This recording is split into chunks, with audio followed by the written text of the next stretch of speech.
Welcome to Clean and Sober Living. This is the Madison Avenue facility, starting with this house here, going all the way down to the end of the block.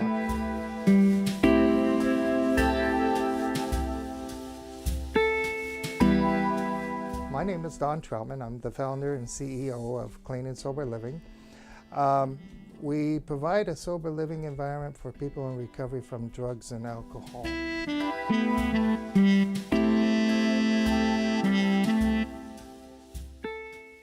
My name's Tom, and what brought me into recovery was well, pretty much I wanted to stay out of jail. I hear from a lot of people, they call, they want to know if a sober living would be appropriate for them, and they really don't know what to ask. They don't know what questions to ask. They don't know what to expect from a sober living. I moved in here with about 10 days clean. I didn't know what to expect, and really unsure and nervous and broken. One of the things that's important about sober living is the staff, okay? What is the staff like? Is it professional staff or is it peer staff?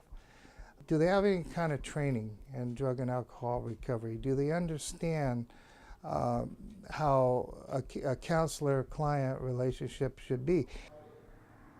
It's really like a launching pad. It's a place to like rebuild, right? I use this facility as a tool that's as it's designed to be. I've been a resident here for 3 years and 4 months. I would also want to know if there's a code of ethics for staff and if there's a code of conduct for staff, because there has to be a separation there. But then again, it has to be a peer for the peer by the peer type of setup so that everybody feels like that they're the commander of their own ship. This place is designed to help hold people accountable and give them the opportunity to help themselves. It's a community and it's a family, you know, and those bonds run deep. How do people in the house do things together, share entertainment together? Do they have a movie night like we have? Or what about meals, communal meals? That's a good one. And I needed to be around people that I could talk to, I could share these stories to, and they had stories and they understood where I'm coming from.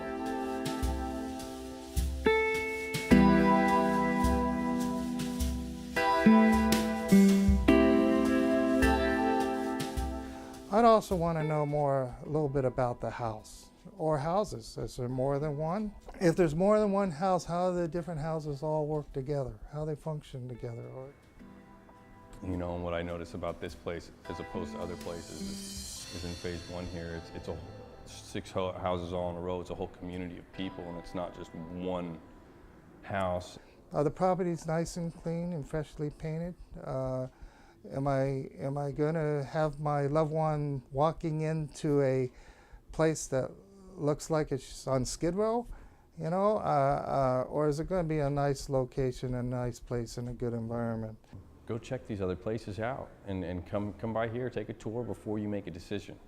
They have meetings here at the facility, and I remember walking to my first meeting, and I remember at the end of the meeting they said, keep coming back, and I'm looking around this house like, I don't want to leave.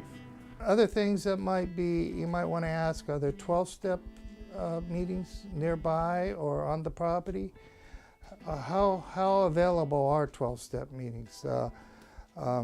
If they're not on site, then who provides the transportation? How many people are there to a room? That's a good question. Are they racking and stacking? Are they putting 4 people to a room? My preference is 2 people per room and no bunk beds, you know. A person that's in recovery has to feel like they have dignity and self-respect.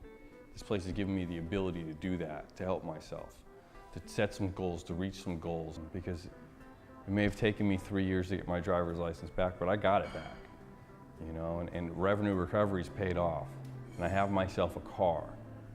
I've earned some trust back with my parents.